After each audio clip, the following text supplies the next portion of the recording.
m'appelle Monsieur Le Cellier, je suis gérant des serres du Bosquet-Renou, dans l'Orne. Je suis producteur de fleurs horticoles. Je travaille sur une superficie totale de 1,5 hectare, dont 3800 m² couverts en serre vert. On produit grossièrement 50 000 géraniums pour le printemps et une trentaine de mille de plantes annuelles et bisannuelles pour avoir des fleurs toute l'année. Donc Astrader nous apporte des conseillers techniques qui viennent régulièrement sur site ou à la demande, suivant les problèmes rencontrés.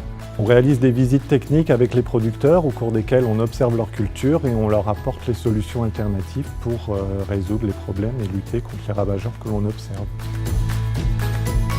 Nous avons changé un petit peu la manière de produire, surtout sur le plan des traitements, où nous sommes passés à l'huile biologique de façon à apporter des insectes régulièrement qui mangent les ravageurs.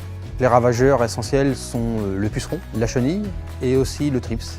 Les ravageurs peuvent provoquer des déformations de feuillage et aussi de fleurs. Un auxiliaire de jardin, c'est un organisme vivant, un insecte ou même un petit mammifère comme les hérissons ou les chauves-souris qui luttent naturellement en se nourrissant des ravageurs des cultures. Les auxiliaires qu'on introduit sont essentiellement des acariens prédateurs qui viennent manger les ravageurs. On aperçoit aussi aujourd'hui beaucoup de choses qui apparaissent naturellement dans nos serres, notamment tout ce qui est cirfe, bourdon, des abeilles, des papillons.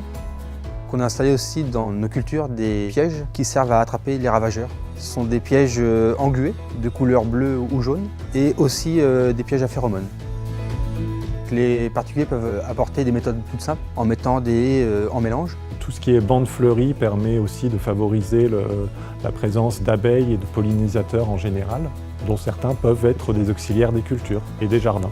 Et puis aussi on peut mettre en place des abris à insectes qui vont permettre aux auxiliaires de s'installer à demeure et d'être présents toute l'année sur les sites de production. On peut aussi mettre en place des nichoirs à oiseaux qui vont favoriser l'installation des mésanges à demeure qui sont des grands consommateurs de chenilles. La mise en place de ces techniques dans le jardin pour favoriser la présence d'auxiliaires en général permet un meilleur respect de l'environnement et favorise la biodiversité.